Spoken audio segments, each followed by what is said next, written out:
Stitchless TV. Now today we are going to make furry mittens using old scraps of our material or clothes. Right, the great thing about these mittens is that you can use scraps of material. I've got this gorgeous pink fur scrap of material. I've got this left over from my 30-minute coat. And then for the lining, I've got a bit of old t-shirt. Now a very important thing to finish them off, for the ribbing, which is going to go around the wrist, I've got a pair of socks. Right, the first thing that we need to do is you get your hand, I've got closed fingers and then I've got my thumb sticking out. Now I'm doing this on the fabric that I'm using as the lining, and I'm just putting some dots much bigger than where my hand finishes, so it's a really exaggerated version of my hand. Right, so I've done that, so now I've got to cut it out. So remember, I've got 2 layers of fabric there, right sides together, and I've drawn around my hand so that I've done it much bigger. So I'm going to cut it out. Esther, my producer, just said it looks like an oven glove. It does look like an oven glove, you're right. So now what we've got to do is got to take it and place it on the other side, lay it out on the fabric on the other side, and then just cut it out again. Now remember, what we're cutting out at the moment is, this is just for the lining, so it isn't for the outer part of the glove, it's just for the lining. So I've cut the lining for the mittens out, so I should end up with four layers of it. So 1, 2, 3, 4, because they're going to be the lining. Now what I'm going to do, I'm going to put one to one side, and I'm going to use the other one as a template for cutting the outer part of the glove. So I've got this lovely quilted fabric, and I'm going to fold it over, and then I'll stick that on top. So that will give me 2, which are going to be the palm parts of they're not gloves, are they? They're mittens. They're called mittens. So I've cut out my lining, and I've cut out my paddy bits of my paws, because they're going to be like bare hands, aren't they? And now I need to cut it out of the fur. So when you're cutting out the fur, it's probably the trickiest bit, okay? I want the pile going down. I want it to go down my hand, so I'll remember that when I'm laying the template on top. Now this is where you could go wrong. You have to make sure, don't put it like that, because then you'll end up with 2 the same. You want it this way round, okay? So you want one of each direction. Does that make sense? A left hand and a right hand? A left hand and a right hand, yes, a left hand and a right hand. So I'm not going to draw around it. I'm going to steam straight in and just cut. Do they look like something out of Sesame Street? No, of course they don't. Right, so the first thing that I'm going to do is, I think I'm going to steam straight in and sew these together. Right, so what we need to do is, you've got to put right sides together. Now, sewing fur is a nightmare, so just take your time, push all your little furry bits in. See all the furry bits at the edge? You've got to push them all in, because what we're aiming for is this edge here. Now what you do when you have to sew anything that's really tricky, you zigzag. Even if afterwards you go in with a straight stitch, sew with zigzag first of all, just to keep it in place. Off we go, zigzag stitch. Am I on it? Yeah, F on my mini JL sewing machine. Let's see what it can do. Fine, look, it's sewing through it really well. Now, just make sure you tuck in the fur and stay pretty close to the edge, because you can always go in afterwards. Now, it is going to be like sewing with velvet. It's going to have a mind of its own and it's going to move. But look, we're only dealing with little gloves. We don't need pins. We're just going to hold it and sew. You're just going all the way round. You're like drawing around the edge of the glove, and you're being as close as you can to the edge with your zigzag stitch, just because the closer you are to the edge, the easier it is going to be to sew. So we're doing zigzag to hold it all in place. So I'm just going all the way round. Now don't worry if some bits of fur are sticking out and stuff like that. Now I've come to the inside bit of my thumb here, so I'm going to put the needle in, pivot it, turn it around and start making my way down the hand of the glove. I don't know why I keep calling it a glove, because it is actually a mitten.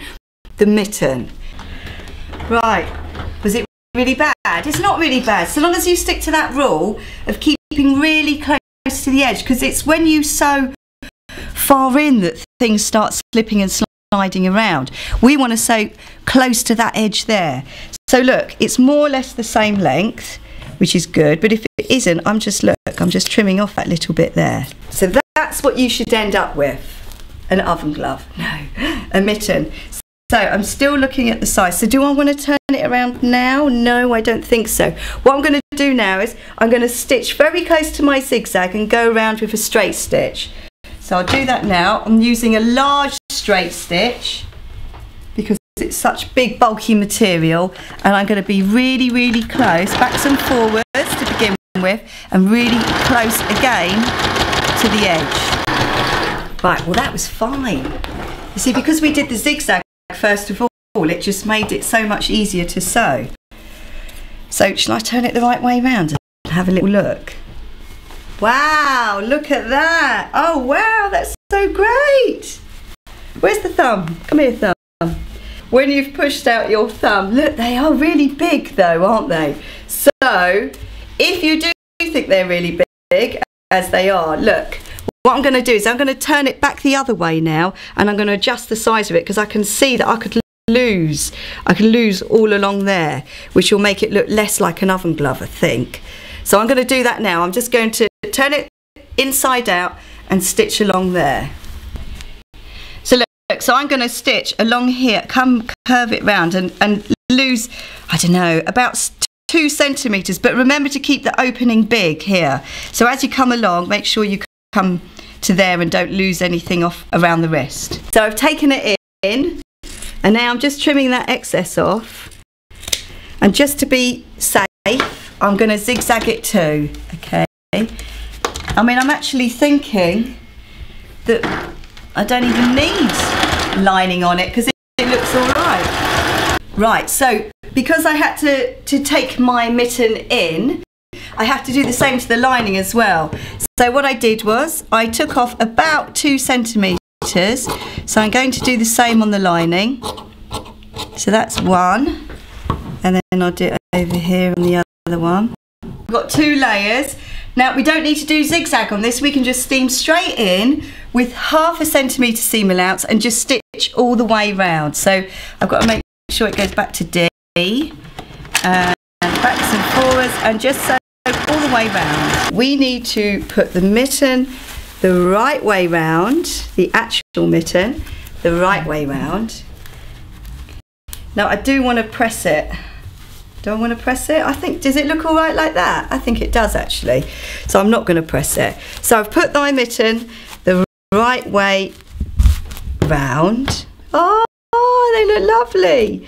And now, with it the wrong way round, I'm going to put the lining inside the mitten, making sure that the thumb lines up with the thumb of the mitten. You got that? Because then if you put it the wrong way round, then you get the right way round inside. Does that make sense? Yeah? What I'm going to do now is I'm just going to stay stitch that together with a zigzag stitch. So I'll do that now. Line up all my seams and zigzag.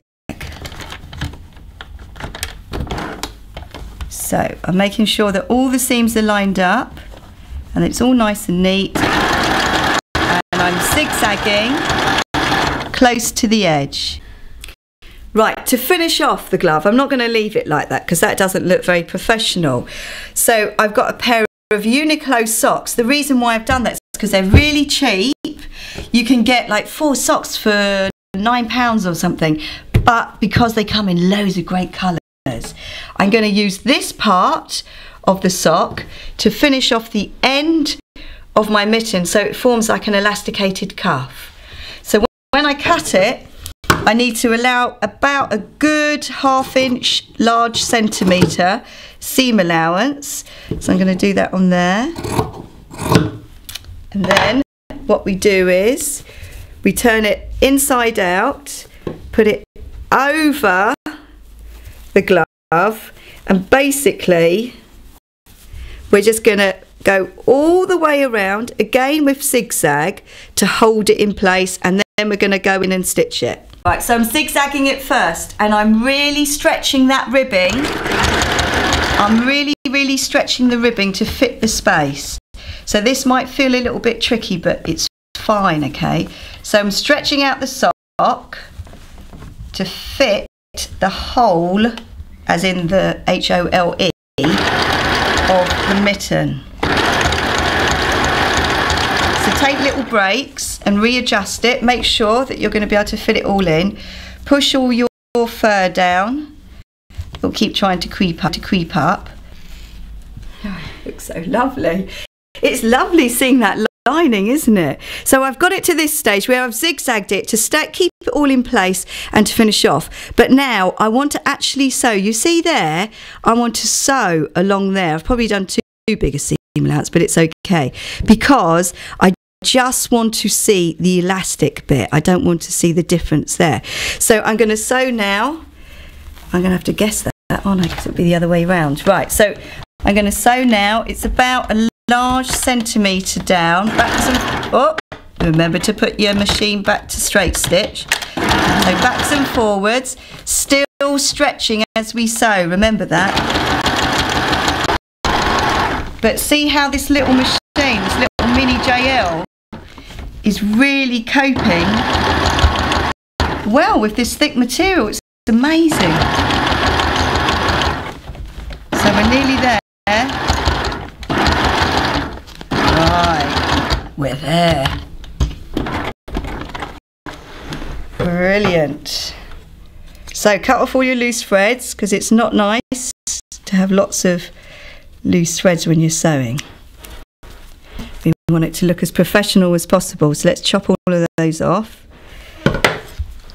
And do you have a look? Wow, that looks fantastic. Look how professional it looks.